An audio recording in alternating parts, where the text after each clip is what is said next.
And again, thank you for taking time out of your night. If you're here tonight and if you're watching this presentation. My name is Vinny Cersei, and I'm the Director of People Personnel Services. And with me tonight is Jen Prue, who is our lead guidance counselor at Norton High School. And we are going to be doing part two of the presentation for juniors regarding college application, juniors and their families. Um, and then following our presentation, we're going to have a presentation from Todd from Bridgewater State University, who is one of the deans of admissions there.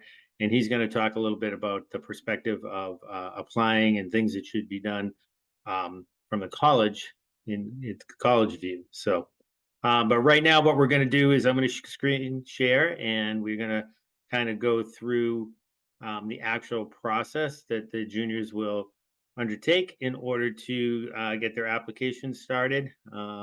What's involved in that process. For those who hopefully saw us back in the fall or at least watched the presentation, we talked a lot about the college search process. If you're still interested in that or you didn't get to see that and you'd like to kind of say, okay, we got a little bit of a late start as juniors, we're going to really be doing that work now and into the summer.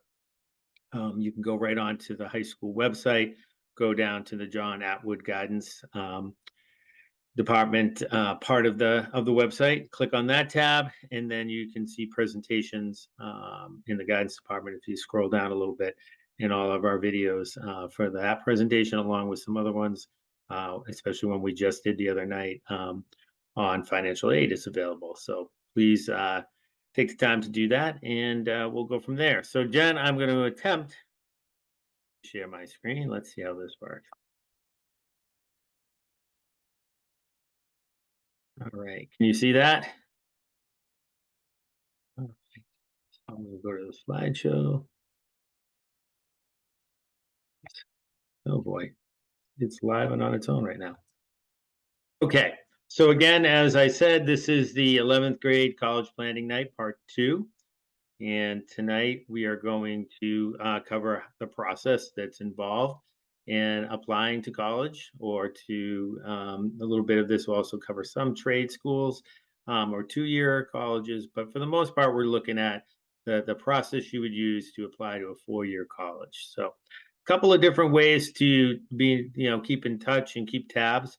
I think it's really important so people to know that each grade level has a guidance Google Classroom that we share with the students, and that started in ninth grade. And so we send out a variety of information. Obviously, for ninth and 10th graders, it's a little more vague. It's more about some reminders of community service hours, some of the things that are going on from that perspective. But as the students move into 11th and 12th grade, it's really important, and we'll remind them to keep tabs on their Google Classroom, because we will talk about things like scheduling. We'll talk about things like internships and opportunities to work with our school to career specialists around a variety of different ways of kind of building that college resume. Or again, if somebody who's maybe not sure they're going to go to college, some other opportunities that Miss Prue and Miss Kay do in terms of looking at things such as apprenticeships for the unions and so forth, military information, and all of those kinds of things also get put on Google Classroom. The students do get notifications, but I think sometimes, they get lots of notifications. So sometimes they see the guidance one, and I'm not sure, but I have a feeling they sometimes don't read all of those. So for the parents out there, if you could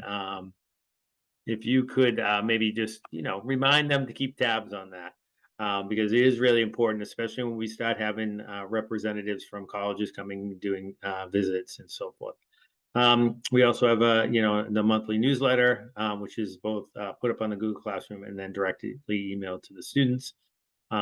We talked about, as I said already, missions rep visits, which is really important because those are often the folks that are reading the applications down the road, and a whole bunch of other stuff around deadlines and reminders and so forth. And then we also in scholarships. Yes, thank you. Huge. Yeah, scholarships are really important because we have a scholarship form that goes out in February of senior year. that we ask the students to complete. And those are scholarships that are directly related to Norton High School, or the surrounding community, that reach out to us and sort of ask us to manage that. But throughout the year, we also get notifications from a variety of places and committees that have scholarships that they're not necessarily going to go directly through us, but want us to make students aware of. I'll give you an example. We had a scholarship through the Rotary Club. It was a $4,000 scholarship. We put out emails, I think 3 different times to our seniors. We talked it up. We reminded them.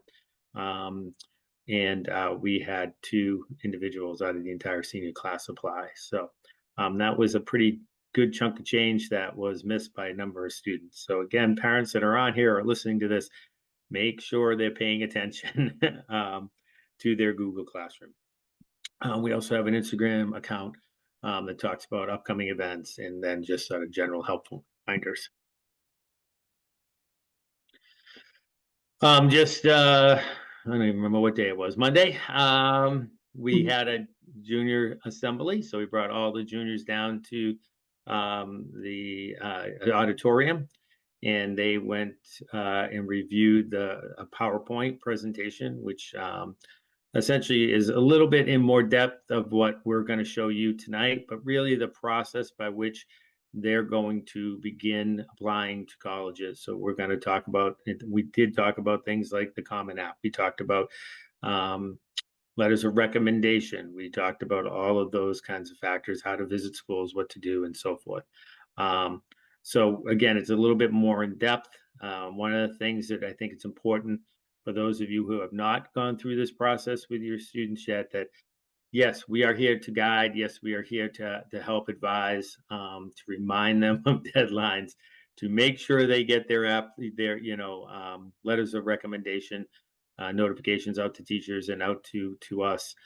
We can talk to them about different majors and so forth, but the bulk of the work, the bulk of the responsibility does fall on the student, and of course with any assistant that a parent can give as well.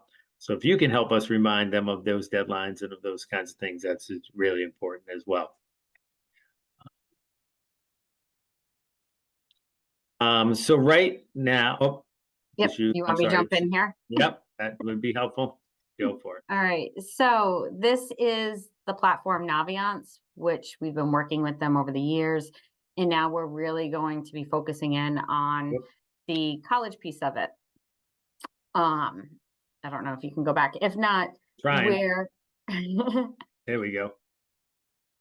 What we were looking at is they need to create their list of colleges I'm thinking about. I know a lot of students have already gone on college tours, which those, if you do them during the school year, some are excused. There's a limited number. It's not unlimited, but they can come and get the form down and guidance to get it excused. However, now is the time to be thinking about just what colleges and creating that list. And so here in Naviance, you would go up to colleges and you can either search for colleges, you can add colleges to lists, but essentially you want to start creating this list. These are colleges you're interested in, and then eventually you will move them over. You can see down at the bottom where it says you can click the heart next to the college to add it to your list. That's another way to do it if you're looking at the college specifically, versus in a list like this and searching it. I'm trying to get off mute. And there we go. I'm having some issues with my technology here. Okay, so one of the other things I just wanted to say was that Naviance is our platform that we use here at Norton High School that is really going to send out everything. We'll get into more details about that. But the more that the students can start putting this list together and thinking about colleges, it's going to make it easier down the road. I think what we're going to try to stress tonight, and what we stress to the students is, they can drink from the small hose or they can drink from the fire hose. It's really how they decide to do it. If they do a little bit at a time, they take it in small chunks, then this whole process will be a lot easier than if they wait until late into the summer or early into their senior year. So that's why we present now, in order to say, okay, there's lots of little steps you can take as you're going along, and this would be one of the more important ones. So essentially, like Mr. Cersey said, a lot of the responsibility does fall on the student. And this is just some very fast bullet points of just the typical college app responsibilities for students. So the application, and we're going to talk about Common App in a little bit, but that's another platform that actually is linked and connected to Naviance, and the two will talk. The student will do the Common App section, and the counselors will end up submitting everything through Naviance, but Common App or institution specific, which again, maybe a college just wants you to apply through their site themselves. You set up an account and you apply. That would be institution specific. So the student really is responsible for the application and pressing that submit button. We do not submit their applications for them. The college essay and any supplemental writing requests from the colleges. So right now, juniors, from now until about the end of the year, they're working on their college essays. There's a number of different essay prompts that they can choose, and they should be working on those in their English classes. You will see as you get through some of the applications, they might be supplemental. Some are required and some are optional, but they're never really optional. If they say optional, they still want you to do them because they want to see that you're vested and interested. And if you really want to go to that school, you're going to do those supplementals, whether they're required or optional. The application fee, students' responsibility. I will say if you sign up with the school, if they send you an email and you say, yes, I'm interested in Naviance, when you put a school on your list and say, do you want to be contacted? If you go on a tour and you put your email on there, those are all ways that the school can contact you. And a lot of times you might get an application fee waiver.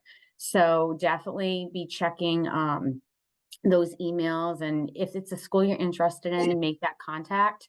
We did tell the students the other day to make sure they're using a personal email address for all college related things and not to do it with their Norton High School email. And that's going to be really important moving on.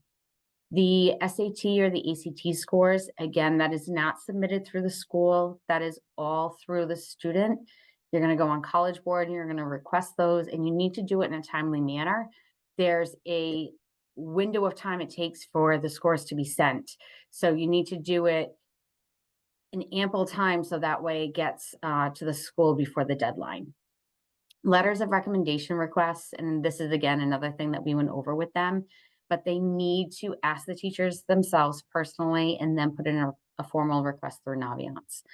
The high school transcripts, we will be sending those to the schools, the counselors, and that is through Naviance. And then the FAFSA and CSS profile, that is also something that the student and the families need to focus on. We don't really deal with any of the financial aid portion of that.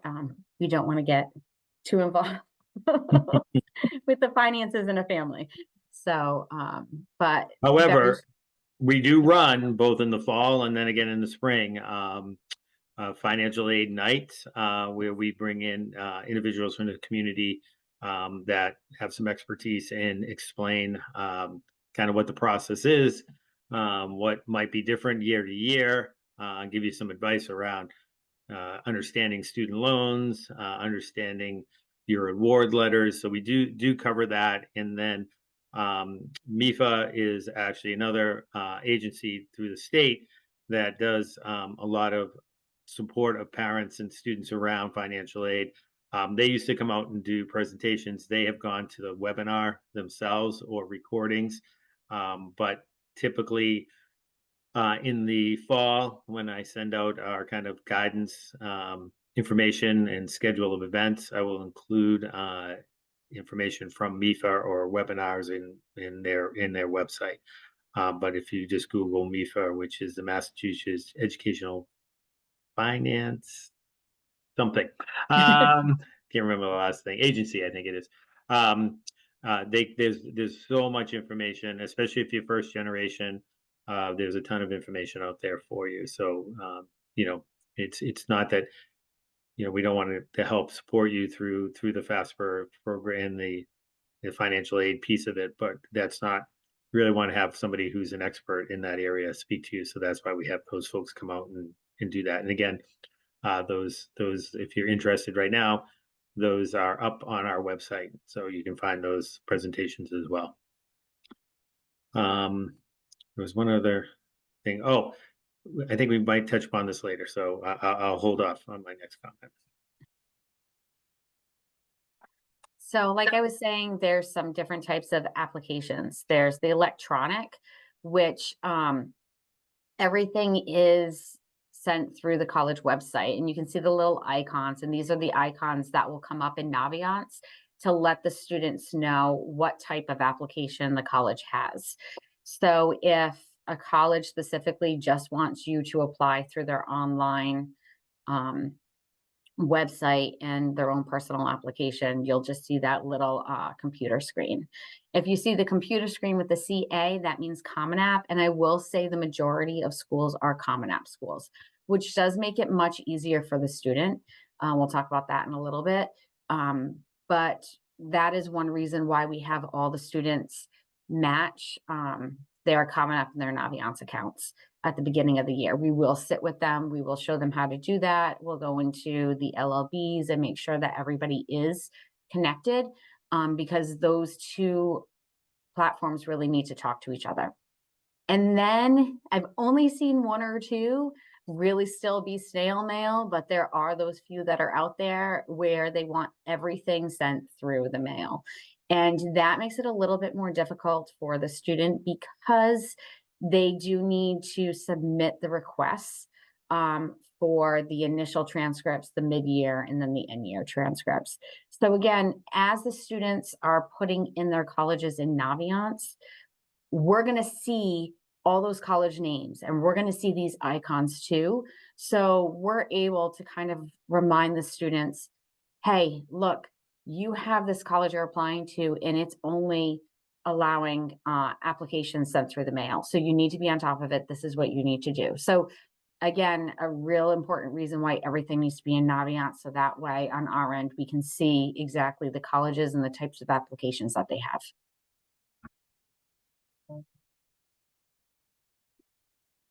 And then there's 4 essentially different ways to apply. Regular decision, the deadlines are typically December through February. They're non-binding.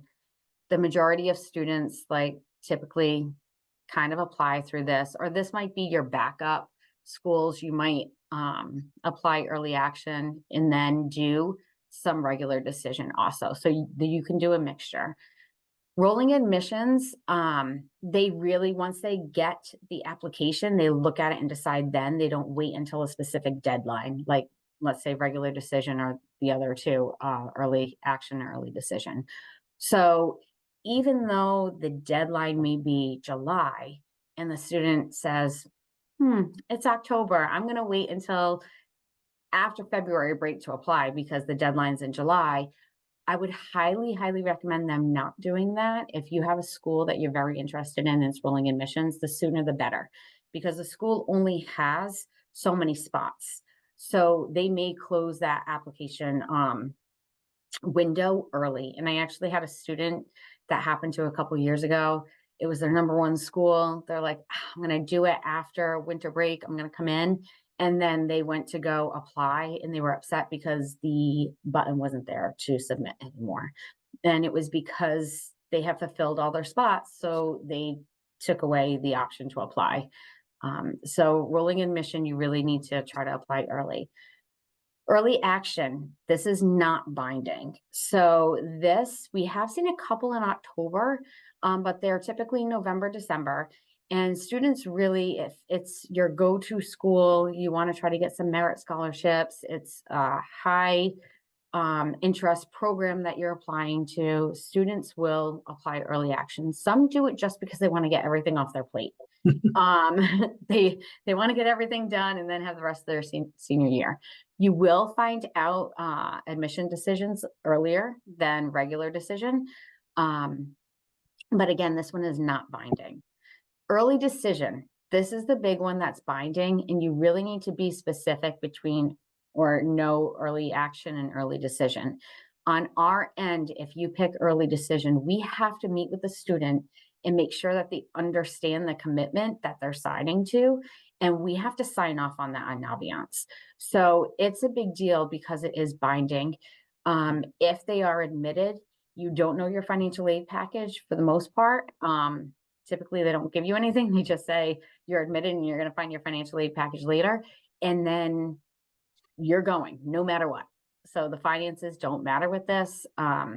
This is really, I've only had one student ever since I've been at Norton that has been like early decision, and that's it, I'm done.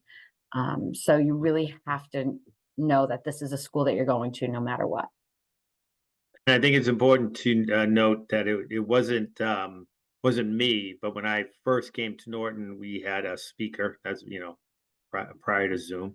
We had a speaker from a college who said that they had a student who applied early decision to 3 different institutions, got their acceptance to their actually number 1 institution, and then they found out, and I don't know how the colleges found out, but they found out that they had done the same thing. They had done early decision to another college, and all 3 of them took back their acceptances. So the student ended up not going anywhere. And again, I know folks, if this is the case, you have to expect that you may not get any financial aid. I also know somebody who graduated the same year that my son did, went early decision because that's where she really, really wanted to go, but anticipated she gets some financial aid, and she did not get any financial aid other than offers for loans. She ended up going, but I think it cost her quite a bit of money. So you really have to be prepared that this is the number 1 college, and it doesn't, or university, and it doesn't matter. Whatever the cost is, the cost is. And I think sometimes students hear us, but don't really hear us when we say that. So for the parents and guardians out there, family members, please make sure they understand that if you have anybody talking about early decision. Right. Stuck again. So Common App, oops. All right, here we We'll go. go back. This is just really to show you what the main screen of the platform looks like. But again, we told students they need to use their personal email. If they don't have a professional email right now, to definitely start one up. Naviance is through the school, so they can use their school email. That's all set up. Common App, it's your personal email. They really need to make sure they're writing their email and their username, password down, all that stuff. We do not have access to Common App. So if you lose that, it can be a huge issue. The other thing I will say is make sure that they put the correct information in, because you can't just make a whole nother account. I had a student do that a couple of years ago. They put like a wrong birth date in or something, and they were like, I'm just going to make another account. You're not able to do that. It's a one and done common application, one account. That's it. It took weeks and weeks and weeks to get through to somebody on customer service, to talk to someone, to get everything worked out. It really was a huge issue. So they really need to be aware of the email they're using, the username, the password, and all the information that they're putting in is correct. But again, they're going to put in their list of colleges. So essentially, if they just have one school in Common App and the exact same one in Naviance, so they're creating their list in Naviance of all the schools that they want to go to, and then they pick one that they want to put in Common App, and then we can show them how to link it. It'll bring basically all the schools over. But Common App is where they are going to be doing their application. So everything for them will be on this end. So to be clear, they need 1 college when they do their initial application in college, in the Common App.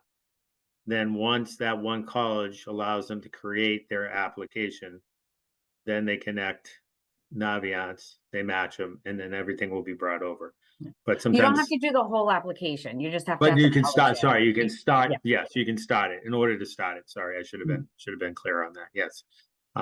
One other thing I would say about the personal email, people, I know, students have, whatever. I have my own V blah, blah, blah, Cersei, at Gmail. That's great. what we often recommend and what I've heard from a number of college reps and even the financial aid folks is create a college specific personal email. So I'm going to create, whatever, Vinny Cersei 2 at, or Vinny Cersei College at Gmail, so that I know this is my email. And now moving forward, that's where I'm going to get all of my information. That's going to be the email I use for my Common App. It's going to be the email I use for my FAFSA.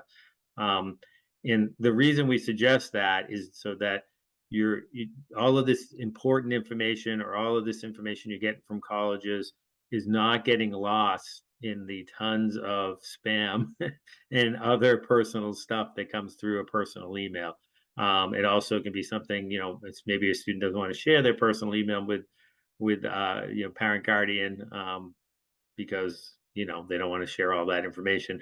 But this way they can share it. It's just for colleges, and it's just something that you can specifically look for, information from the colleges, from FAFSA, so forth and so on. So again, if you're going to do this, absolutely do not use our email, especially for a Common App and for your FAFSA, because once you graduate, it's gone. Naviance, it doesn't matter. Once you graduate, you're not on Naviance anymore. If you transfer, you're going to go through a different process if you transfer from college. So, for example, I was just talking to somebody today who is back and is going to go to a different college, is applying, but we're not involved in that anymore because he's a graduate. So again, I just think it's one way of kind of keeping all of your college information in one place. And then if you decide, I don't want to go to BC anymore, well, just block BC on your email and that will go to spam. But you want to keep Emerson, just keep that coming. So again, just a little hint that'll make, I think, the lives of the students and the lives of the parents a lot easier. So here, Common App cheat sheet, I will be posting, and some of these are already on the Google Classroom for the students, but these are all little videos that you can click on and watch to show how to create a Common App account. Basically goes through the entire Common App tutorial. How do you add colleges? How do you link the Common App and Naviance account? And again, I know there are students in different places right now, and there are some that are like, I really haven't even thought about it, so I need to start looking. Some are already creating that list, and some are like, nope, I want to get everything all set up. So linking the Common App and the Naviance is something we will be doing with the students in September. We'll be going over again the Common App account, how to set one up, all of that, because some students may not be at the point to do that until then. But for those students that are ready, they have their list, they want to start going. I believe August 1st is when Common App opens up for the next senior class, where they can start uploading and doing all that kind of stuff. And then the Naviance link is there also in case you need it. But again, I think, taking this time to talk to your teachers or to your coaches or to whoever, you're going to get a letter of rec from, it's an important thing to do. Making sure you really narrow down, like we said, we're working with the students on their essays, but continuing to work over the summer. I believe you can still set up your account, correct? In the summer, Ms. Brew. So get that Common App going. And again, taking little bites versus trying to take giant bites while you're starting new classes and so forth. So even if you're not 100% sure, I'm still looking at colleges, I'm going to use the summer to do that.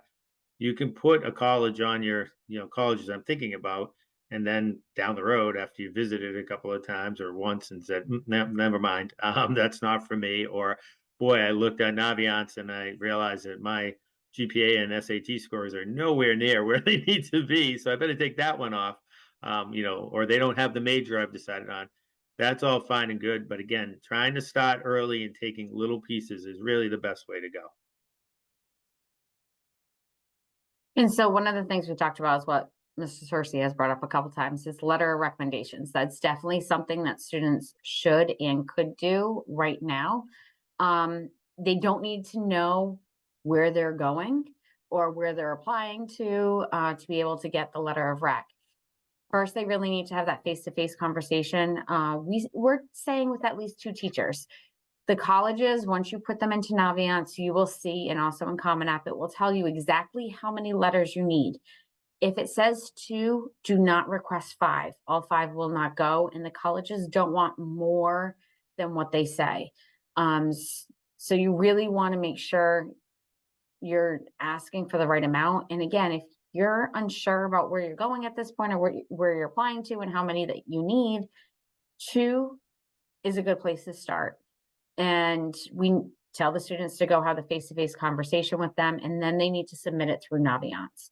And again, I've sent out the video clip on how to do that. They can always come down to guidance and meet with me or another guidance counselor. But it's a very simple and easy process. And then the Naviance will send an email to the teacher and they'll upload it that way. So that's how that happens. There is a brag sheet that's posted on Google Docs. It's there right now in the Google Classroom for students. They can go in and print it out and fill it out. Some teachers ask for the brag sheet. Some are like, nope, I'm all set. But the guidance counselor will need the brag sheet for our letter of rec. So that is, again, something you can do over the summer. You do not need to request the counselor letter of recommendation through Naviance. That is something in September, we're going to have one-on-one conversations with all the seniors, and we'll be seeing, you know, here's your brag sheet. Are you making sure you did this? Make sure you put enough information in, and then they just share it with us. So that's all we need. And then the other thing is sometimes students do ask people that are outside of Norton High School. We cannot submit those letters through Naviance. So if a student does ask somebody else, like a coach or one of their managers or anybody else that they've ever worked with, they need to either give them the email of the admissions counselor at the school, or they need to give them like a stamped letter envelope that it can go in and be sealed. Everything being sent to the college needs to be sealed. It can't be that the student hands in their own letter of rec. And I think it's important. The brag sheet is, our way of kind of getting your resume, so to speak, right? Getting all that information. So making sure that your student really is thinking carefully about what they're putting on there. They may forget, right? Oh, I'm one altar boy. They don't think to put that on. Oh, I put on my, my stuff about school. But think about those things that a teacher or a guidance counselor might not know of. Or they're like, oh, Miss Prue knows I'm part of the Honor Society. Well, there's 200 kids that we're trying to keep track of. She may have known that because she had a conversation with you in October, but of this year, it doesn't mean that she's going to remember that come September of next year. So making sure they list that stuff out, both what's happening in school and then especially things outside of school. A lot of teachers won't ask you for it, but it's okay to give it to them when you talk to them. And we definitely have said a face-to-face conversation is really important. But we also know, parents, I'm sure you know, that right now our kids sometimes struggle with those face-to-face conversations. So they'll consider it a conversation if they, swing by a teacher's room just about before class is starting and says, hey, would you mind doing a letter of recommendation for me? That might be enough. But if that's the case, I think every time you have a face-to-face conversation and a teacher agrees, sending them a thank you email. And that's also a reminder. Oh yeah, I have to add that, Ms. Prue, I'm a teacher. Oh, Johnny just reminded me I got to put that on my list. Some teachers also, some of our very, shall I say, popular teachers or teachers who have lots of kids in different classes, they get lots and lots of requests. And sometimes they have to basically say, yeah, I can't do anymore.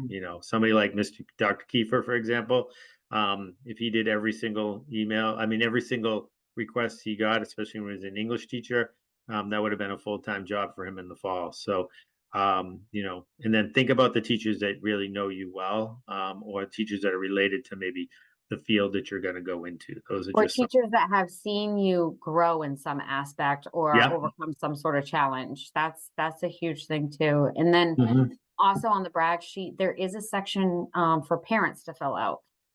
We say the more, the better. And for parents too, a lot of times, like Mr. Cersey said, the students don't think of something, or they don't really want to talk about themselves. And sometimes this is a way for parents to kind of showcase what their student has done. And it may be things that we're unaware of, or something that was, really great that they did. And it may have been like freshman or sophomore year. So it was kind of a few years ago. And oh my goodness, yes, that's right. So it's a good place to kind of just put in as much as you possibly can. It's better to have too much than not enough. The not enough makes it very hard.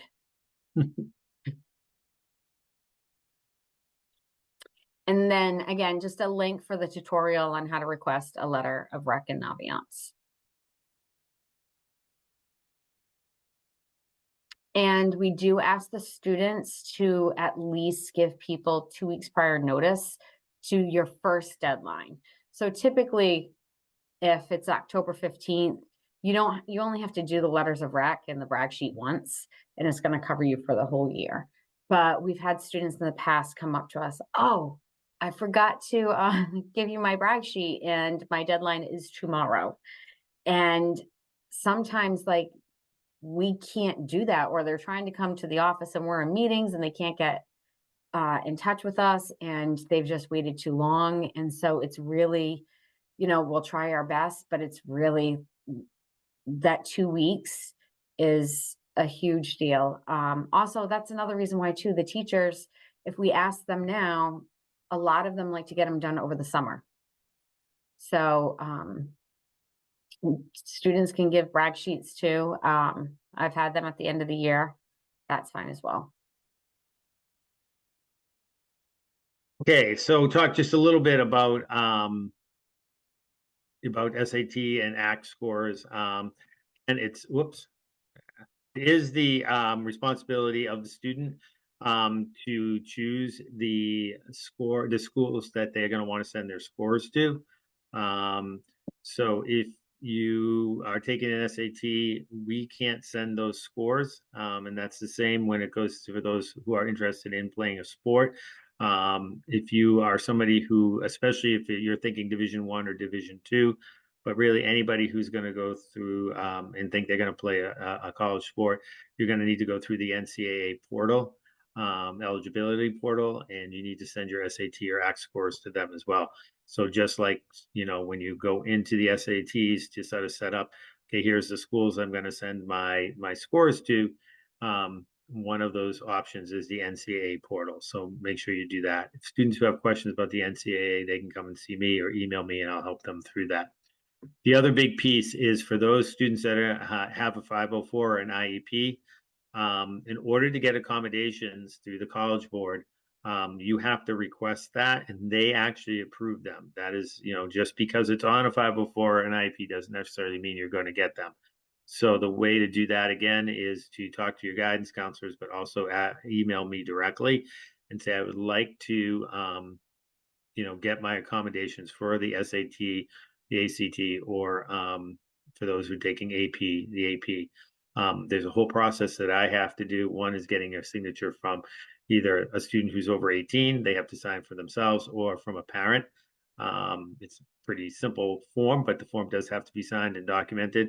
And then I have to go through a process on the College Board website to upload some of the materials, answer some questions, and then what happens from there. It takes about anywhere between 6 and 8 weeks for those accommodations to get approved.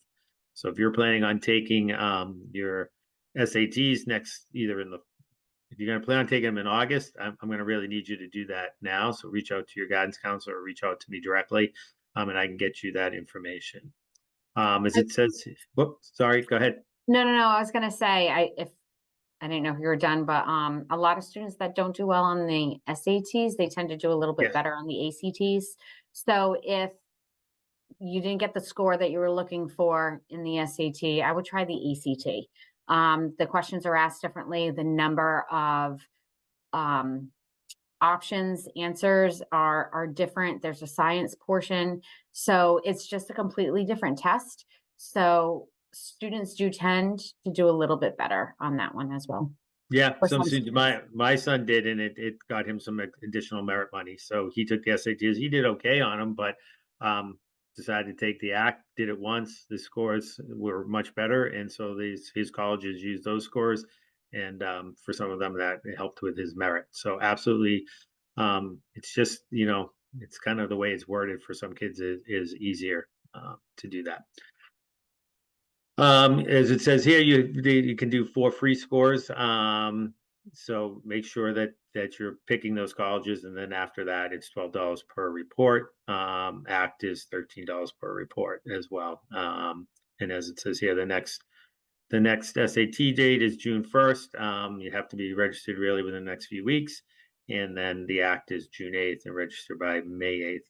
You can also Google SAT dates, for example. I don't. Last time I checked, which was about a week and a half ago, they had not released the August one. It said anticipated, so they had not released the dates.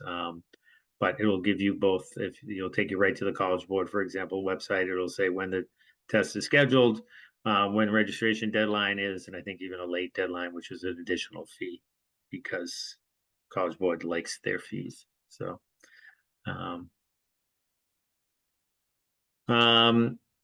again, as I said, it's really important to, if you want your accommodations, please make sure that you reach out to me. As I said, it takes about 8 weeks, sometimes a little bit longer. And this is also for anybody who's considering AP. If you do not do that, or if they do not get in on time, you will not get your accommodations. On a few occasions, especially very complex situations, they may ask me for additional documentation that I may reach out to parents or students for example, complex medical situations. Sometimes they don't take just what we have available. They'll ask for additional documentation from a doctor, for example. The SAT is now going to be fully digital. So those days of paper and pencil are over. Welcome, Todd. We're running a little bit behind. I'll try to pick it up. So the SAT is now digital, and we'll be moving forward. We had a gentleman who used to do an SAT prep course for us for free. Once it went digital, he felt there was enough information and ways to practice, both usually directly through the College Board, that he felt that what he could offer really was not worth the time. He felt that there's enough ways to practice online now. The real advantage of any kind of practice beyond sort of some of the hints around the testing, what has proven out is just doing the practice tests. Those are, if you want to increase your scores, that is the best way to do that. I know, no, high school kid wants to sit down for a few hours on a sunny June day or July day and do that. So pick a rainy day, I guess, and do the practice test. It is absolutely one of the best ways to improve your scores. However, there are Bridgewater State actually, now that Todd's with us, is running I just emailed that out too to everybody. And I just sent it out about an hour ago, maybe an hour and a half ago, to all the parents. So there are other opportunities out there, and I think what they'll do there is talk to you a little bit about the tricks of the trade, so to speak. But again, it's a kind of a structured way for people to make sure their kids are doing the practice. So there are colleges that are still test optional, so you need to think about that. However, what we're hearing and seeing is fewer and fewer colleges are sticking with the test optional, and I'm not sure if Todd's going to talk about that later on or not, but we're definitely seeing sort of I always hate to use this term, but the top tier schools, the Ivy Leagues and those kinds of folks, the Northeasterns, like we're either seeing or hearing that they're going to go back to the testing format. So, however, if it is a school that is test optional, you really need to think about that in terms of, how's your GPA? What kinds of leadership roles have you had? Have you shown good academic performance over the prior 3 years? including growth, right? I think that's really important. We hear that over and over again that it's okay. So you started here as a freshman, but each year you got stronger, your grades got better, and you took more challenging classes. That I know is one of the things that we've heard from schools that consider test optional. Again, if your tests are good, take them, and if you do well, I don't think it hurts to send them. But if you're just somebody who doesn't do well with tests, then this is actually a way to go. But you have to And if, also oh, sorry. I go was ahead. gonna say, if you also take them and you send them to the schools in those free submissions and you don't like your scores, you can always take them back. So you can always call the school and say, I don't want my scores to be in my application. And I've had a couple kids actually do that. And I've had one school reach out to me and ask me to ask a student to do that because they wanted to accept the student, but because of the SAT scores, they couldn't. So they said, can you just have him email us and withdraw his scores? The other thing I would say too is even though the school may be test optional, the program that you're Yeah. applying to may not be. So if it's like an engineering program, they may want you to take the SATs, but the school itself may be test optional. So you really need to know the requirements. And I think again, we, as guidance counselors and guidance departments, do our very best to stay up on top of all of this. But that the hard reality is there's thousands upon thousands of schools. They change, they change their requirements and their kind of what they do more frequently than you would think. And then as Ms. Prue pointed out, it tend to change department to department. It's the same with like AP scores. For example, like some schools will accept in general, let's say a 3, but their engineering says you have to have a 5 in that particular, let's say, calculus. So again, we will do our best to guide people, but what I really can't stress enough is the student, and if you have a vested interest as a parent, making sure you get into those websites of the schools you're seriously going to apply to and reading the materials on the really reading the information on the mission site, the go over to the department, make sure you read about that. And then if you have any questions at all, I find it interesting, and I know kids hate to talk on the phone, that to call the admissions department, have a conversations with your admissions person, in a lot of ways getting your questions answered, but you're also going to stand out a little bit as well because you're going to be somebody that actually reached out and had a conversation. That's wild. Or at the very least, email somebody and ask the questions if you're not sure. It's better safe than sorry. So again, I can't stress enough the need to make those connections, to go out and visit the programs, to have conversations with the admissions reps, with the if you have an opportunity to meet professors or heads of departments in particular, um, offerings, majors that you're interested in. It makes a world of difference. Selective service, this is just a reminder for males over 18. You're going to need to register with the selective service within 30 days of your birthday. This protects you, although I've heard some inkling that this may not be a thing for very much longer, but as far as I know, it is still part of the benefits for federal loans and so forth. So as of right now, this is still something that you need to do. For our young men out there who are looking to get federal or the possibility of federal aid, you will need to do this. No, it's still me. Sorry, Jen. All right. So get connected, and Todd's going to talk a lot more about this. So I'm not going to go too deep into this, but yes, you want to get into a college, and yes, you need the colleges. But what I'm going to tell you is the colleges need you too, because right now there's more openings than there are kids, right? So obviously they're going to look for the best student for them, but they're also you have a right. This is a lot of money. This is a lot of time. Probably the most important decision that any student has made, and one of the most important decisions any family has made.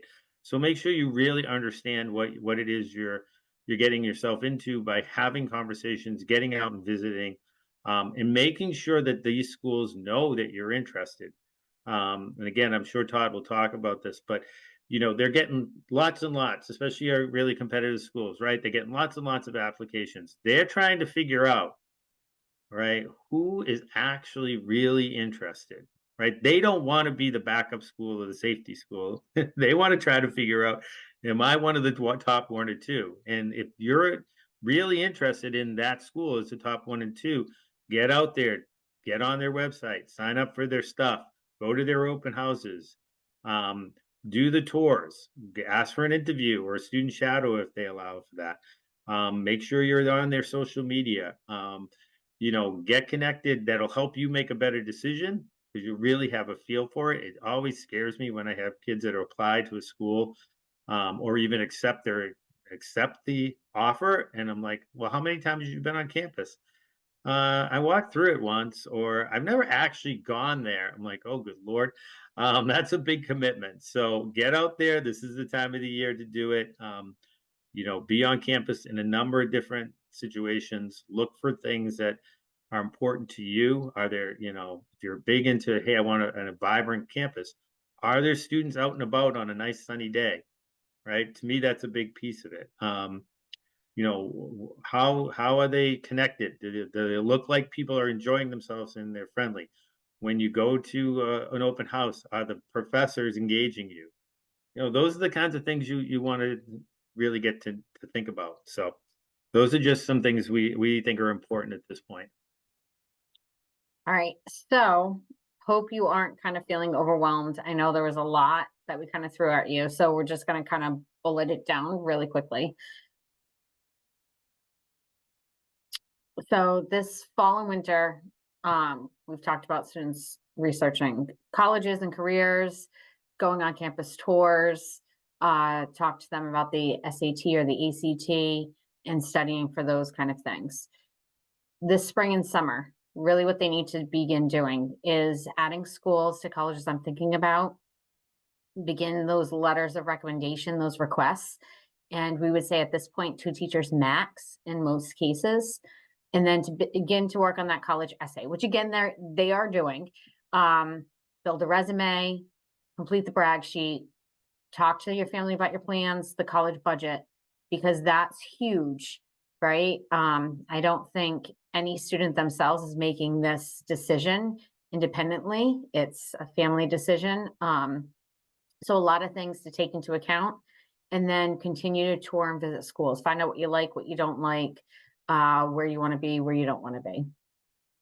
And I think one of the important things too is when you talk about college budget and so forth, have your budget, but don't automatically rule out a school based on the sticker price, because oftentimes the sticker price isn't the sticker price, depending on your kind of ability to get merit scholarships, and so forth. So, obviously you can kind of tell based on your GPA and your SAT scores and so forth, kind of where you fit. But if you're at a college that's $80,000, but you really are at the top in terms of your GPA and other things, you're not going to pay $80,000. So, I wouldn't rule out just based on sticker price. But I think it's also important to say, here's our reality. If you're looking to go to college A, but if they don't get below such and such a number, then we can't afford it, or you're going to have to take out lots of loans. And I think for parents out there, having those real hard conversations and helping kids really understand what it means to take out a college loan, how long they have to pay, how much they're going to have to pay, what $20,000 is going to turn into by the end of that based on interest. I can't tell you how many kids just really don't understand that process. So having those kinds of conversations is really important. And then looking ahead to the fall of next year, we're going to have presentations like we've done. We've also are going to have LLB lessons on, like I said, matching Naviance and Common App. Again, going over requesting the letters of recommendation, how to submit transcripts. We'll be doing that sort of thing. We'll also be having individual appointments. So we get through everybody, and then we'll keep meeting with them all throughout the fall and into the winter for all different portions of the college application process.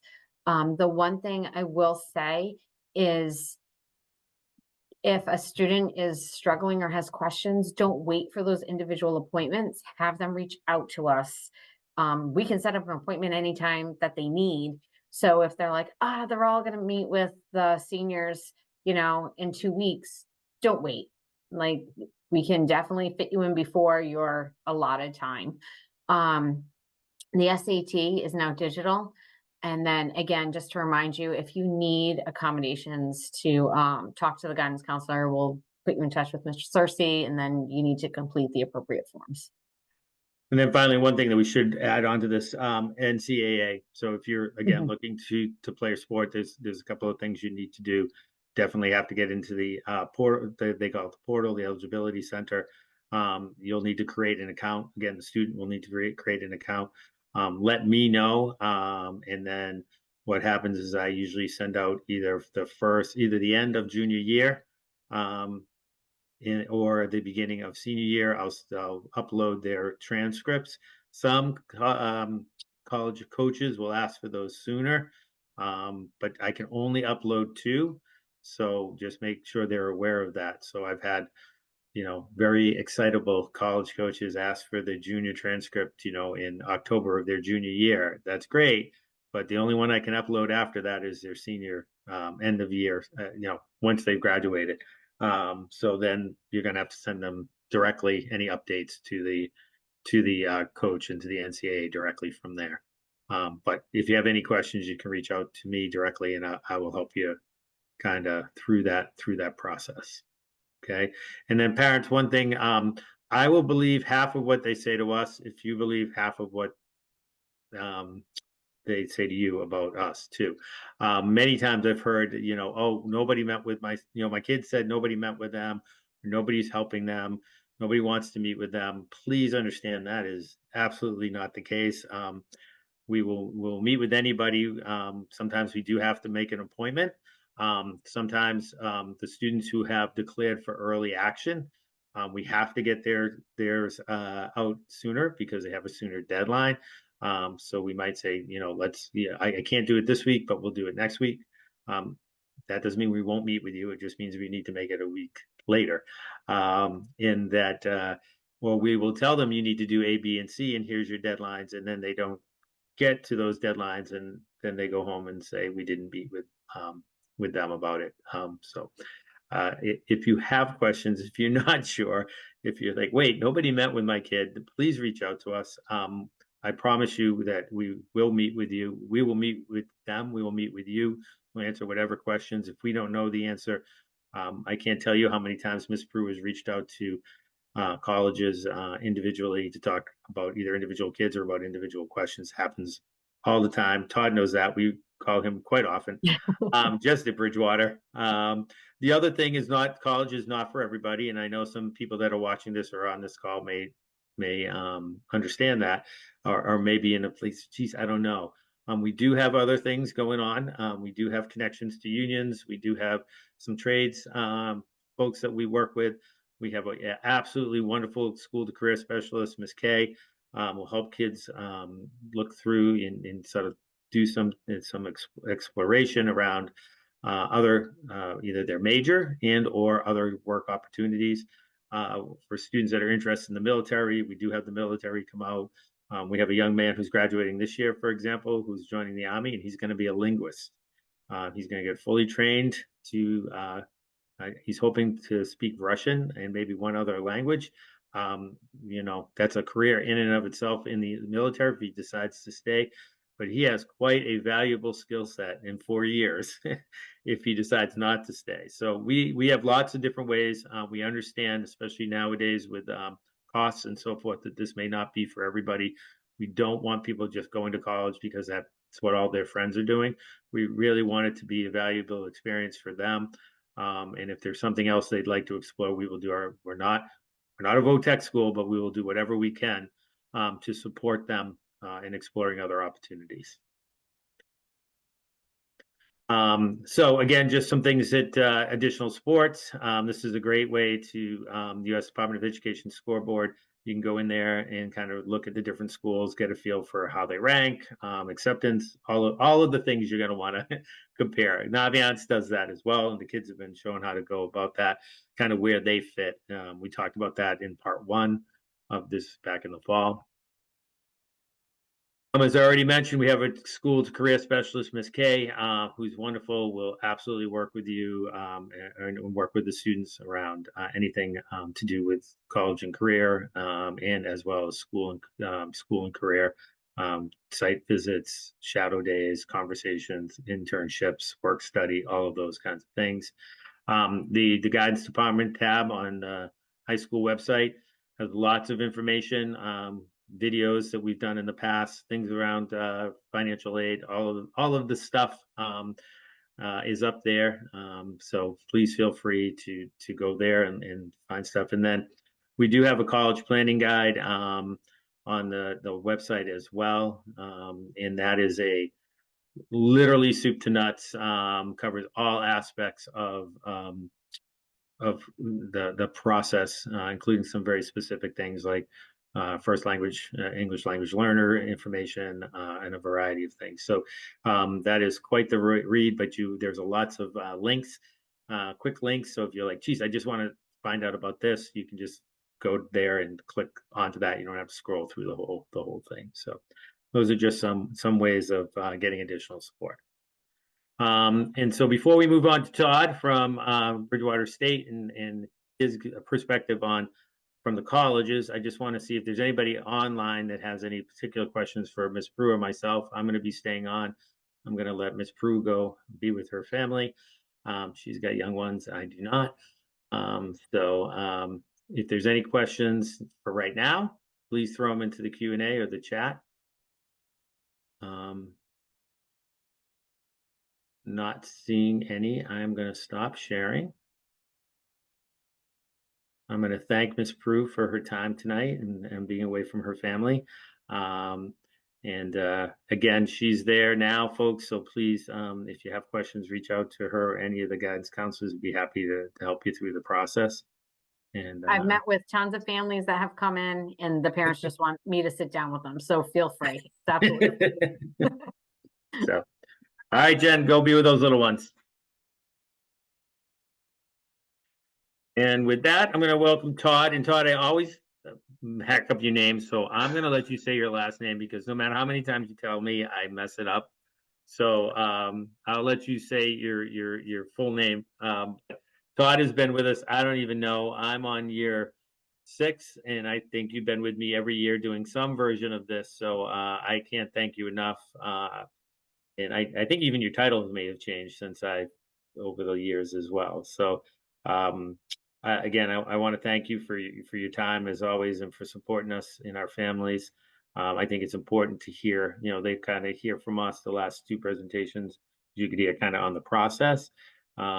But I think times are changing. And I think people's perspectives on colleges and the whens and the wheres and the hows are changing as well. So I think it's important for you to kind of get that information out to folks. And that's why I've asked you to do this every year with us. And it's always we've heard very positive things. So I don't know if I think you can share your screen, but let me double check while you're introducing yourself. I'll see if I can. Yeah. Of course. You all set up to go. Yeah, it says host disabled participant screen sharing.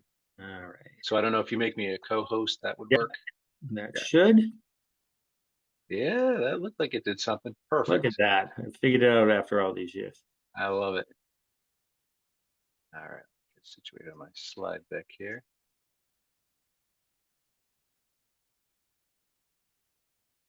Perfect. Okay. Well, thank you very much for having me back at Norton High School. This is always a pleasure. And so I'm here from Bridgewater State University tonight, but I'm not going to be speaking specifically about Bridgewater State University. So I am going to take the broader view and share with you guys some tips for your college search in addition to what you've already heard tonight. And they're going to be tips both from my perspective as an associate dean of admission, but also as a dad of 3 kids. Of course, I call them kids. Two of them are currently in college, and my youngest is, in fact, a junior in high school. I say that because I'm literally in the trenches right alongside you guys. So I'll try to share information through that lens as well.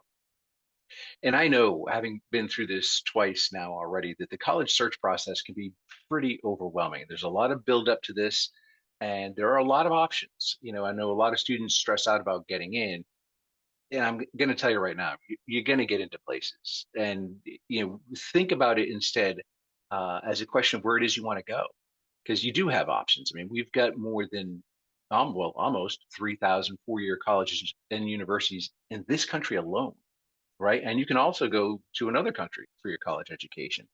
So it can be overwhelming to sort of wrap your arms around all of those possibilities and whittle it down to a scale that's more manageable for you. So I like to start off by sharing with you guys what I call the Goldilocks college search criteria. I won't get into much detail here, but I will show you on the screen very quickly what I'm talking about in terms of criteria. Because again, I have had this personal experience, and I know too oftentimes students will get hung up on the major as the key point to how they approach the college search process. And don't get me wrong, students, if you know what it is you want to do with the rest of your life, that's amazing, right? And you should pursue that. But at the same time, if there are students here who aren't quite sure what you want to do with the rest of your life, that's okay too. And I'm going to apologize now if you haven't heard that nearly often enough. Now, I'll put that into perspective for you guys real quick here before I talk about the rest of the criteria quickly. Here at Bridgewater, if undecided was its own major, it would be the most popular major for incoming freshmen by double the next closest. Okay. Ours is about 16% of incoming freshmen. I've seen numbers at other schools well into the 20% range. And so don't freak out about it. If you don't know what you want to study, it frees you up to focus on all these other criteria you see on the screen, right? Find a place that's otherwise a good fit and then go. And all the courses that you take as an undecided student still count towards your degree, because you have, in most places, about a third of your courses which are required general education courses. You still have to take English and math and science and social studies, so on and so forth, right? Get those out of the way.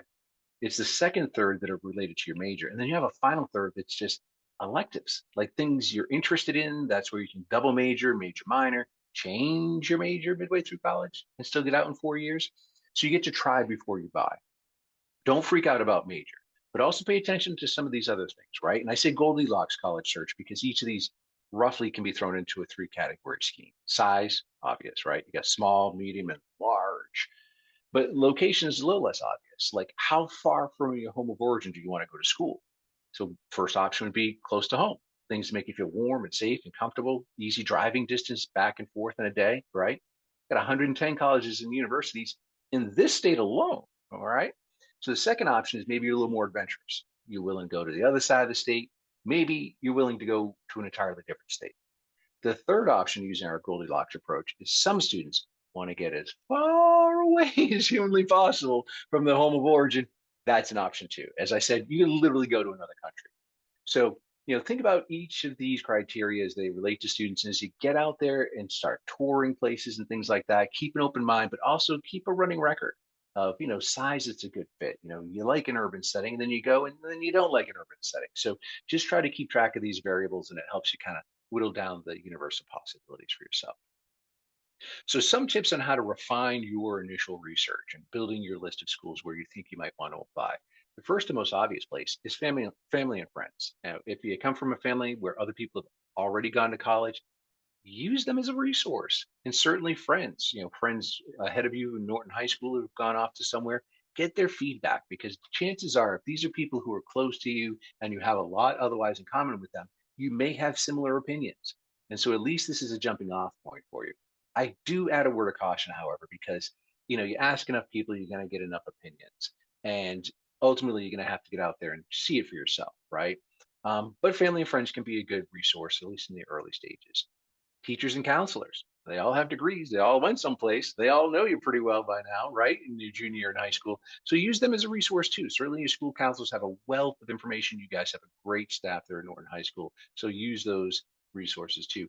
And then, students these days, now I really do sound old, but students these days have a tremendous amount of resources. I mean, I think back in the day, Mr. Searcy can back me up on this. We did our college search. It was like the Princeton Review. It was about this thick. I would say it's as thick as a phone book, but the students wouldn't know what that was either, right? It was about this thick. It had every college and university in the country and the details.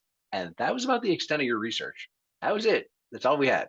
But you guys can go online, use Big Future, Naviance, which is used in Norton High, career cruising. There's a ton of resources out there. So We also had to type them on a real typewriter. yes, I'm old enough to have said I had to do each and every one on a real typewriter. that's how I memorized my social security number. College applications. Exactly right. Yeah. So you use these electronic resources by all means. So as you're putting together your list, let's talk about next steps in the college search process. And so there's three types of research options that you have here beyond just the paper and the electronic, getting out there and doing some work. So there are electronic outreach options, there are in-person engagements, and finally campus visits. So we'll drill down into each of these three categories with some specifics for you. So usually the first step for students is to start filling out inquiry forms, whether they're online on the university's website or the paper versions that you might pick up at college fairs, which we'll talk about a little bit later. But this is like the gateway activity. So we as universities, once you've taken the SAT or the PSAT, we buy names from them based on criteria and so forth. But this is really your first opportunity to put yourself in the driver's seat and exercise some agency here. So go to the websites. It's usually more information or something. Typically top nav bar type drop down options, and fill out the forms. And then what that does is it puts you on our mailing list, okay? And you receive all these lovely publications. Actually, I gotta update this photo. We just update all of our publications, but it gives you an idea, right? You're gonna get this stuff, promotional stuff about various colleges and universities, which again, arrives at your doorstep, allows you to kind of digest things in small increments as you go through the process. And it gives you some insights about how these institutions want to present themselves. So my advice here, though, however, is that you should absolutely set up a separate email account specifically for the college search process. Gmail accounts are free. And so create a Gmail account, students, that you're going to use just for when you fill out these forms and when you also fill out the common application or other online applications and so forth. So use this as your window specifically into the college search process, so it doesn't clutter up your day-to-day stuff. And when you go to that, you're going to it for a specific purpose to organize just your communication with institutions. My other piece of advice is students, allow your parents to have access to that account. And I say that simply because this is a family decision. And I myself as a parent found it useful to be in the information flow, at least in the early stages. Once you go off and become a student, that's technically your business if you're over 18, although we may still be paying the bills, but it's technically your business. But I know it is helpful to keep track of deadlines and all this other stuff. So that you can be wading through the same information flow together as you start to pull your list together and send applications out. And of course, subscribe to social media channels. There is a plethora of them. You see the icons on the screen, and I still use the bird. I refuse to use the X. I don't care what that maniac calls his company before he runs it into the ground, but I'm using the bird. So in any case, sign up, because again, students, it's going to give you information about these institutions where you live. You're living in your device and on your social media platforms. And we're also able to tailor the information more to that medium in a way that really resonates with you and can give you the student level perspective on a place. So subscribe. And some schools may actually track whether you've subscribed to the social media channels. We'll talk a little bit about that later. But it's a nice and easy, low lift touch point for you to engage in. We've heard, I don't know if this is true, Todd, or not, but I've heard that it's not just whether you're tracking that you've signed in, but actually if you're on for any length of time. Yeah. So I don't know if that's true, but I've advised kids, like, if you're really into the school and you're really into that department, even if you're not reading everything, you're watching TV or scrolling on your phone, move your mouse around for 20 minutes or so every once in a while. Yeah. Certainly on websites we do. I think with social media, if you're liking their posts and stuff like that, or even comment and so forth, some schools get that specific in terms of their tracking student interest. So yeah, it can't hurt. It can't hurt. Like you said, if you're on there already. Yeah, it's worth doing. Virtual tours. This is another electronic option, not so prevalent prior to the pandemic, and it's everywhere now. And so this is a really nice way for you to get a feel for a place before you invest the time and the money into physically going out there. So it gives you a very canned perspective on a place, but it's still the actual campus, right? So you get to at least see the highlight reel. So it's worth checking those out too. And as I said, those should be readily obvious either on the university's homepage or certainly on the landing page for the admissions office. Those are easy to find. So let's transition from the virtual to the actual, because this is such a key part to the admissions process because so much of it seems dehumanized, right? You get boiled down to a GPA and perhaps to a standardized test score and so forth. But at the end of the day, it's people admitting people to become members of a community of people, right? So we don't want to lose the people perspective on this either. So definitely pay attention to this. The first in-person personal interaction that you have with admissions folks most likely are high school visits.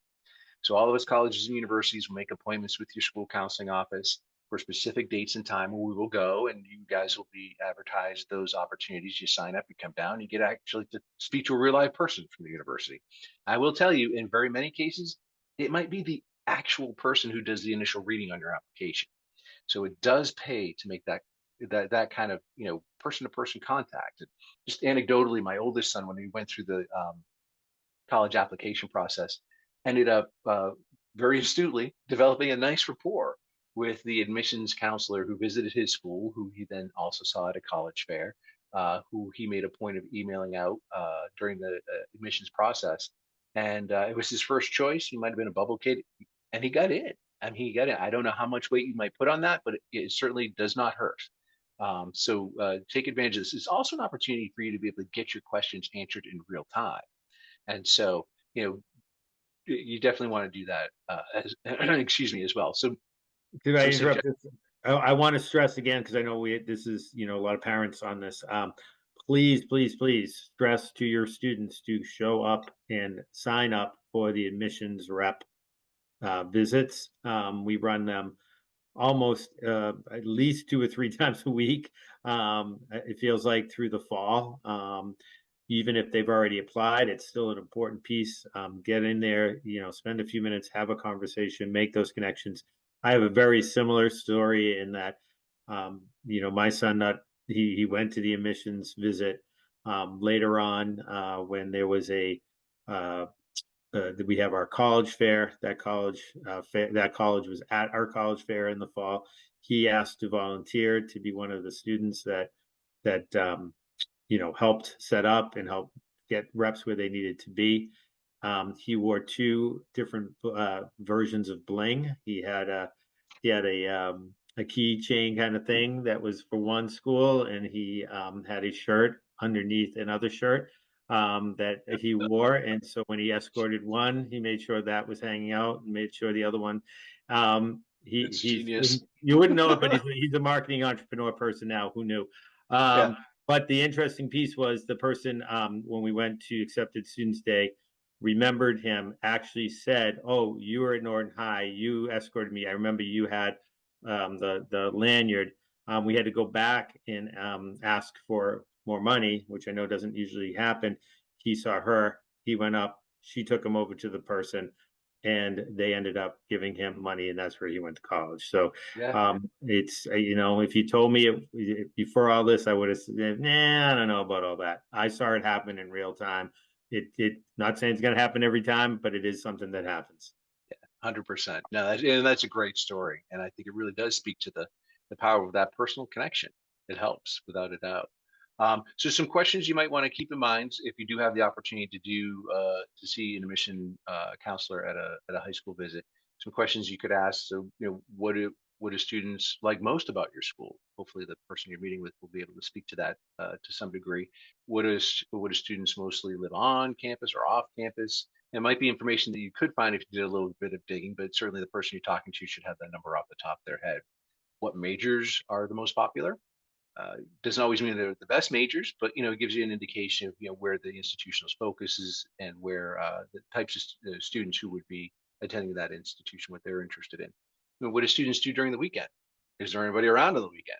That kind of question is always useful, especially if you are going to a school where you're living on campus, right? And you want to make sure that you're not abandoned in the residence hall all by yourself.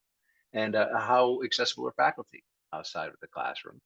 And are the admission decisions based on just GPA and test scores, or do other things matter? And so I recommend this kind of an approach to questions like that, because if you simply ask, well, what's the average GPA and so forth, you may or may not get a useful answer. What you want to know essentially is, uh, how is this put into context? What, what your grade point average is, and chances are, if you have Naviance, you can see the scatter plots. But it's those things that kind of weigh in that gray area on the scatter plot where you go, how did that kid get in? Like they'll tell you, what other things will they take into consideration that you don't necessarily see on the screen when you log into Naviance. So those are good questions. And of course, what GPA is required for merit scholarship. I know Mr. Searcy mentioned earlier, if you're at the top of the GPA range for those admitted students, most places will tell you, at least ballpark. I mean, we're very transparent in the sense that it's on our website. Other schools, maybe not so much, but if you ask, you may find out, and that can be very useful information for you anticipating, what you might be paying well before you end up getting admitted or even your financial aid packages.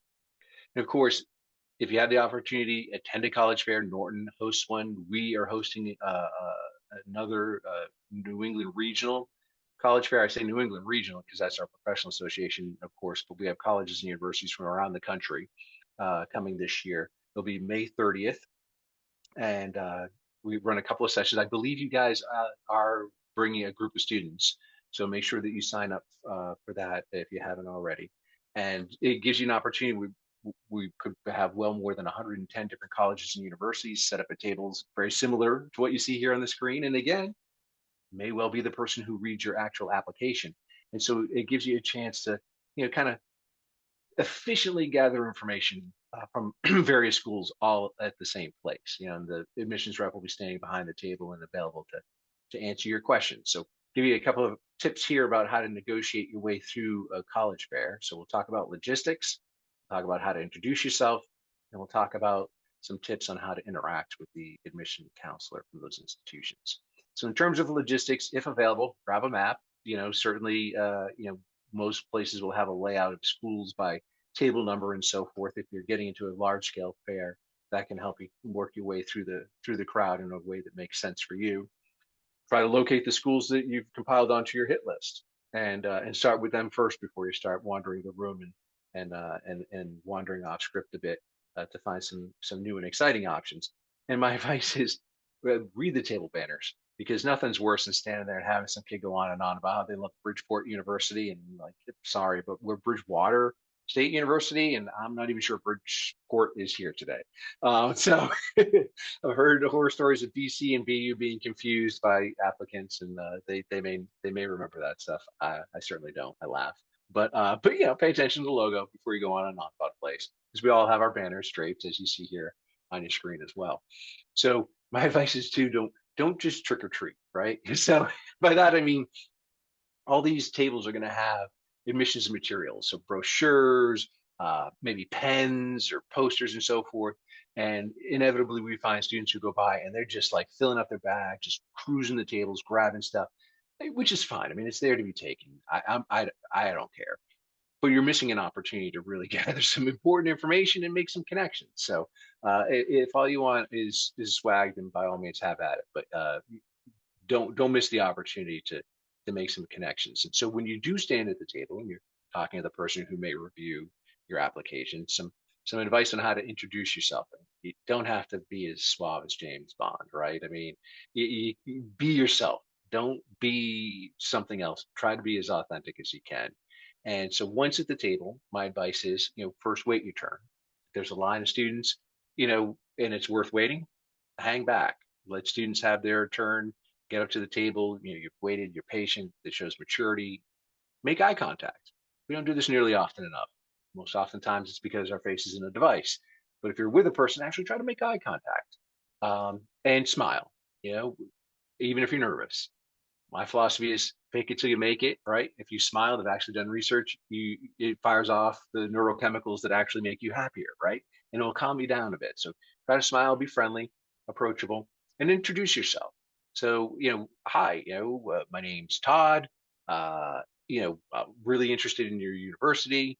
Or I'm a junior at Norton. I'm really interested in your university, and then I'll give you some tips for some questions in a minute.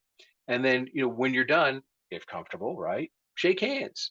That is always amazing to me. Like if it happens at a table, inevitably, who's ever standing is going to turn to their admission colleague next to him and be like, "He shook my hand.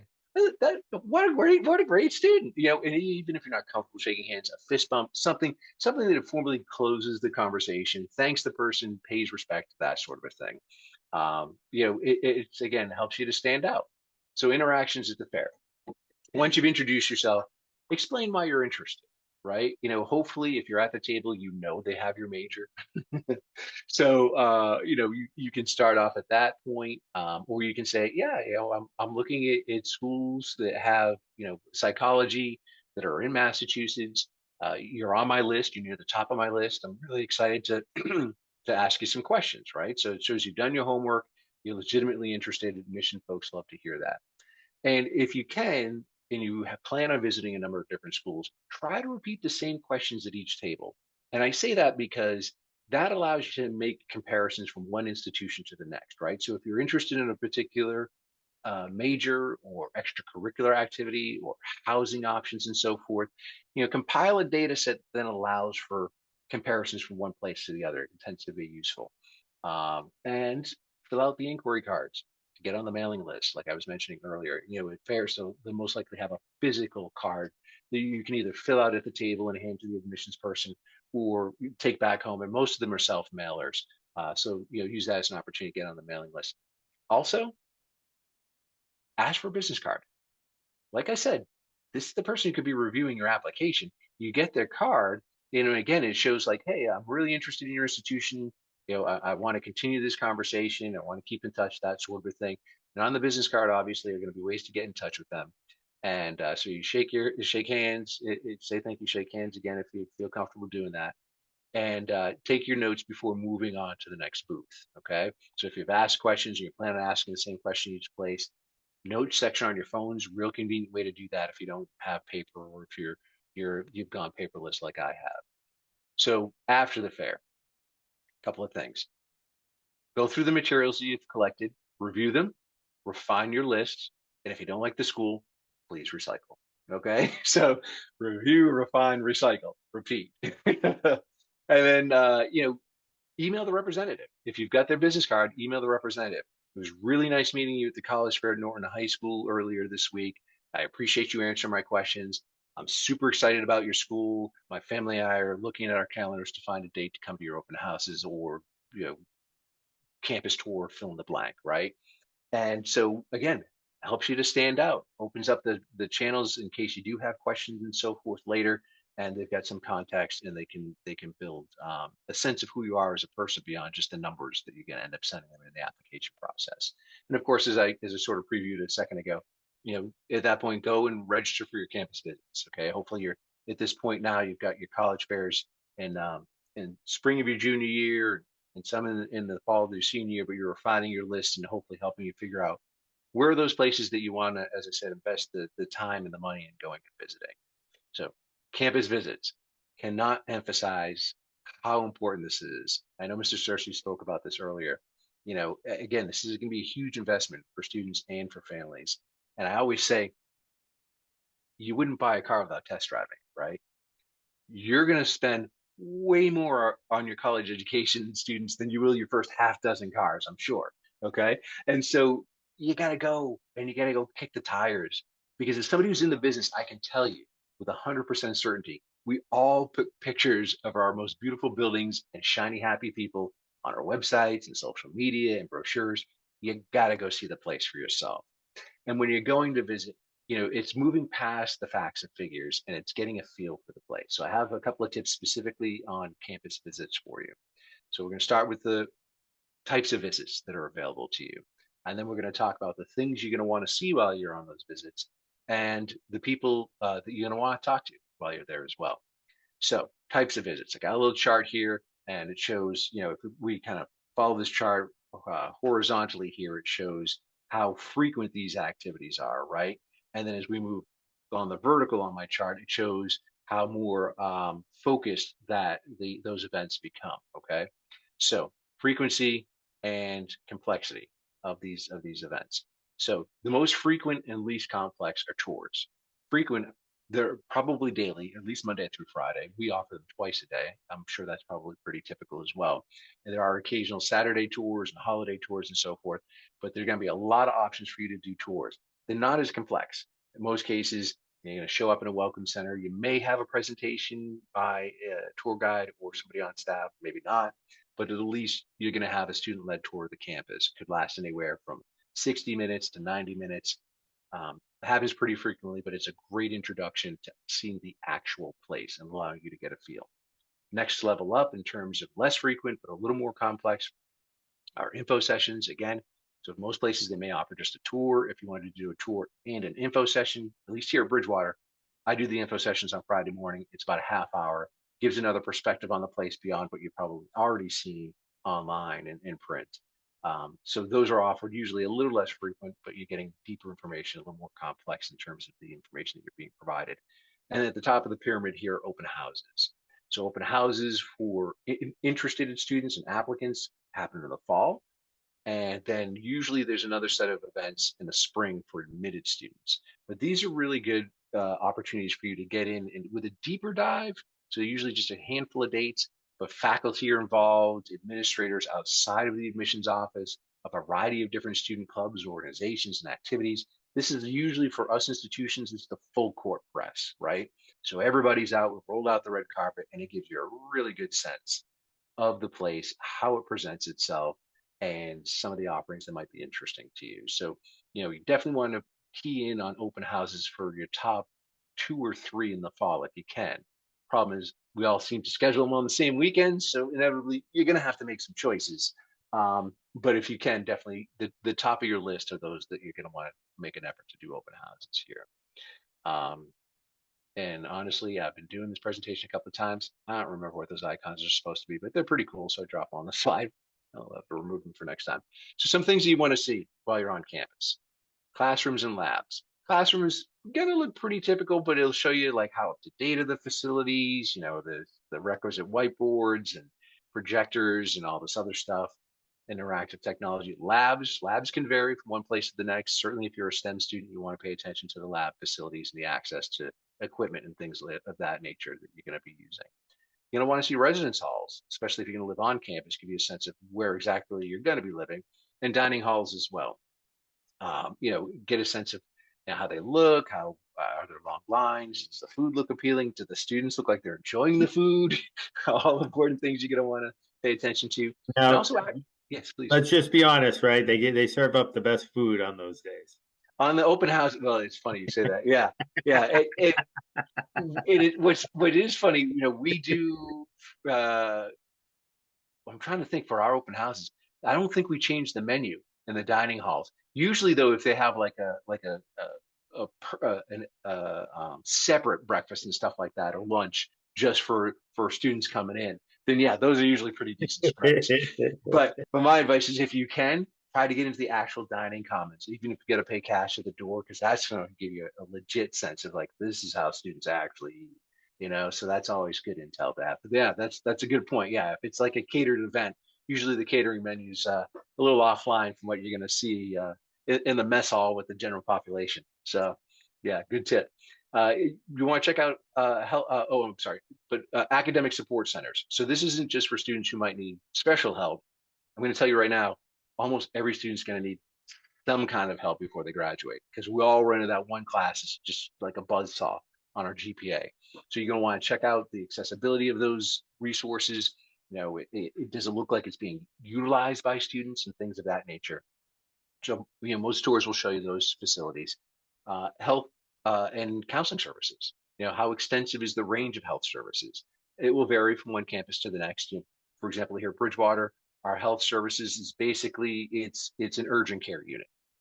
I mean, they can do examinations, they can do stitches. We stop short of X-rays, and then we ship students out to the local hospitals for those things.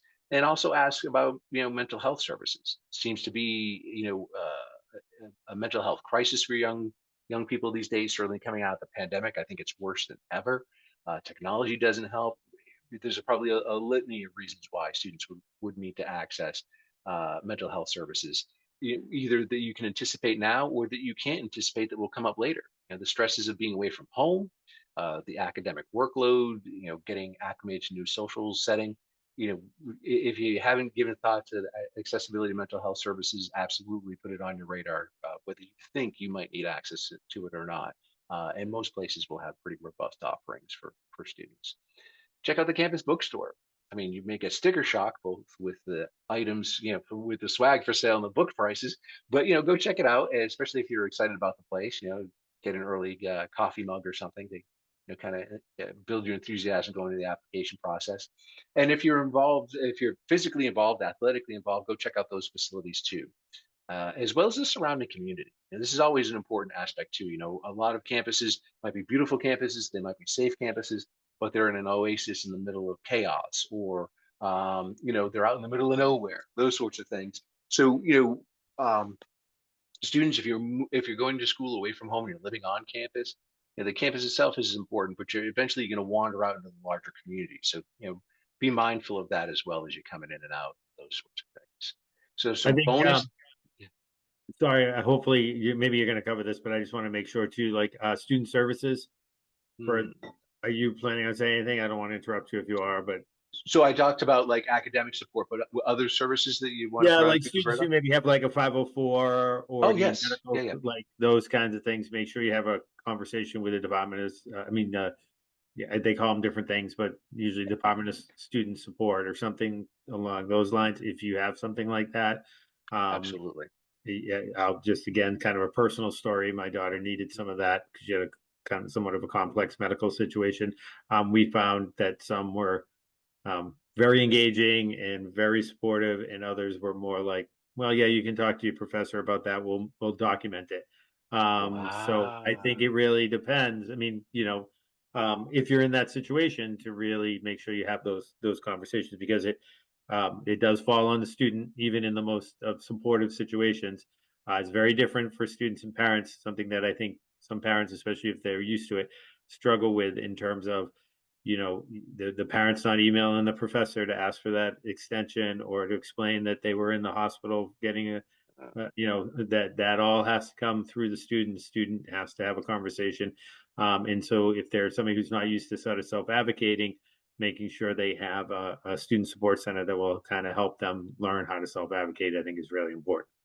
Oh, 100%. I appreciate you bringing that up too. I guess I didn't realize there was such a wide range in terms of the willingness to engage with students. I just looked through, I mean, my alma mater was very accommodating. It was the State University here, Massachusetts, Bridgewater is. And yeah, I appreciate you pointing that out, that that's something that folks will need to be attuned to if that's something you feel like you want to gain access to. And my advice is always disclose during the application process. No one can use that against you. I know some students have reluctance to disclose. And what it does, at least for us, is that it allows us to be able to flag you in the system so that if you are admitted, like we have a whole open house just for students who are going to have access to our student services center. And so, you want to be on their radar because you want to make sure you are at least aware of what's available to you and how to access it, even if you don't think you're going to use it initially, right? Because again, you don't want to be in academic crisis mode and then have to be searching for this stuff. You want to make sure that you've had those conversations, you're aware of the accommodations that you need, that you can gain access to, and how you access them quickly before things get out of hand academically. So no, thank you. That's great advice. That's great advice. So some quick bonus tips for campus visits for you. So pay attention to campus media. You have an opportunity. I always make an effort to pick up the school newspaper. It's published by students, so you really get the students' perspective on places. And if there are issues the students have with the campus, you're going to read them there. Trust me. Trust me. So definitely pay attention to the campus media, so campus newspapers, any student publications, and bulletin boards. Like people say, oh, we have 600 clubs and organizations. Well, I don't see any sign of any of them anywhere around here, right? So if it's a legit, campus organization, student organization, they're going to be posting things on bulletin boards, and you get to see the types of events that they actually have on that campus that you might be able to get involved with as a student there. And use your phone. I know this doesn't sound like typical advice from an adult, right? But use your phone while you're on visits for very specific reasons, right? To bring a new list of questions, separate from what you might have asked during the college fair, things that are more specific to the level of information that you need to obtain to be refining your list and so forth. So bring some new questions.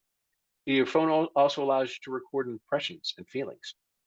Because I can tell you, if you're going to tour any more than just a handful of colleges and universities, it's going to get pretty muddled up in your memory. So, making initial impressions, like, you walk by the dining hall, food smelled great, students looked happy, you know what I mean? That kind of a thing. Or, academic supports in the dank, dark basement, people look angry, you know what I mean? That kind of thing. And also you take photos too, pictures of facilities inside and out, because again, we put the best ones out there, guys. So use your phone, use your camera, on your phone to take actual impressions, things that either stand out as like, oh boy, that looks awful, or hey, this is another really cool aspect of this place. I'm going to want to remember that that was here and not at the other 6 schools that I might visit in the course of my tours. So use your phone as a resource and talk to people. Absolutely talk to people. Interview with admissions if you have the opportunity while you're there. Make an appointment with a professor or the department chair of whatever it is you think you want to major in. If you're going to do this, don't wait till the day of, because faculty schedules are out of sync with regular business hours. And so they have very specific office hours. And if you email them ahead of time and you ask politely, they may, depending on the time of year, be able to schedule some time with you while you're on campus. And I say depending on the time of year, because I know we've had situations where students have tried to connect with faculty and we're in the middle of like advising period to pick classes for the next semester. And when we follow up with faculty about it, they're like, listen, I gotta, my priority is the students who are here, who are paying to be here with me. I will meet with other students at other times, but at that point, and I have to respect that, right? So, plan ahead of time, but if possible, try to schedule an appointment with a professor in the department where you're interested in enrolling. Contact a coach. Certainly, if you're going to be a prospective student athlete, contact a coach or a club advisor if it's a club sport. But speak to students, not just a tour guide. Engage with a tour guide. But if you have time before or after the tour, try to spark up a conversation with students that you see walking around campus. Whether they talk to you or not, it's a pretty good indication of how friendly the campus is too, right? And if you know of a student from Norton who is at the school where you're touring, try to connect with them if you can. That's also a really good perspective, because again, they come in from a similar background as you and they're at a place where you want to be, so they can give you some insights into what that transition's like. And Hang out. if Please. you're not sure about somebody from Norton, please reach out to us and we can see if they'd be interested, or at least try to get contact information. Sometimes we are, sometimes we can't. The other thing that I'm going to say is a personal thing. It was by accident, but we were on one of our first college tours, and we were obviously lost. We looked like a tourist. Yeah, And that's my in next this bullet. particular school, a number of kids came up and oh, never mind. You already got it there. Yeah, I'll let you finish it. Yeah, no, please, by all means. Yeah, because you've actually done this. Yeah, Yeah. so we were actually lost, and some people came up and talked to us, and then we decided moving forward we were going to act lost, and you get a feel for how the kids are. I mean, obviously it's a one-shot deal. You could come across somebody else, but you kind of got a vibe very quickly off of how the kids were and whether they're going to be accepting and friendly. So Yeah. No, I love it, and it's great advice, and it does work. It really does give you insights into just how approachable and how other regarding the students might be on a particular campus. And do an interview if given the opportunity, either in person or online, because again, this allows you to connect with the person who may be reviewing your application. And a lot of schools use this as another data point in their evaluations of candidates, but at the least it also gives you an opportunity to get some more personalized information and assess whether it's a good fit for you. So definitely interview if it's an option, by all means.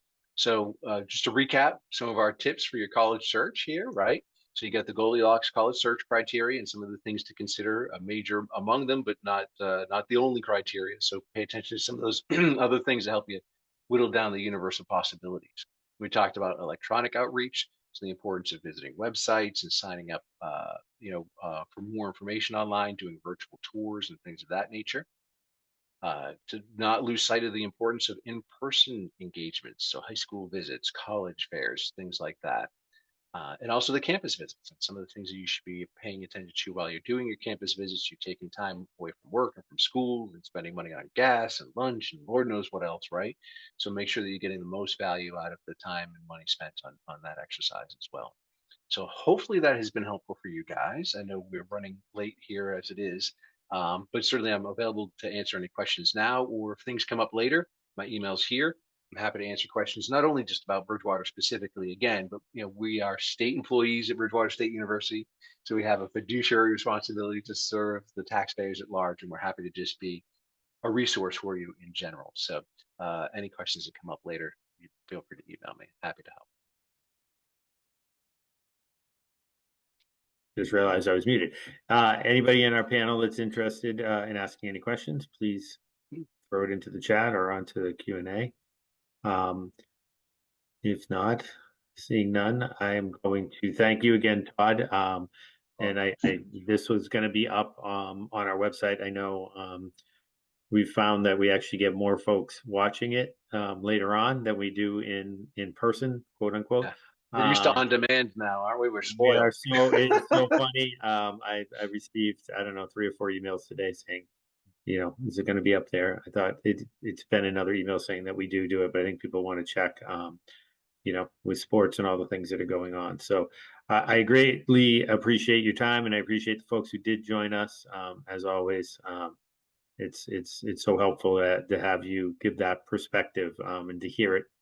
Not from us. Sometimes I feel like, with the kids, especially, we're kind of like their parents. So hearing it from the school itself is really important. So happy to be another voice in the choir. All right. Well, thank you again for your time. Thanks everybody, and everybody have a good night. Good night, everyone. Bye-bye.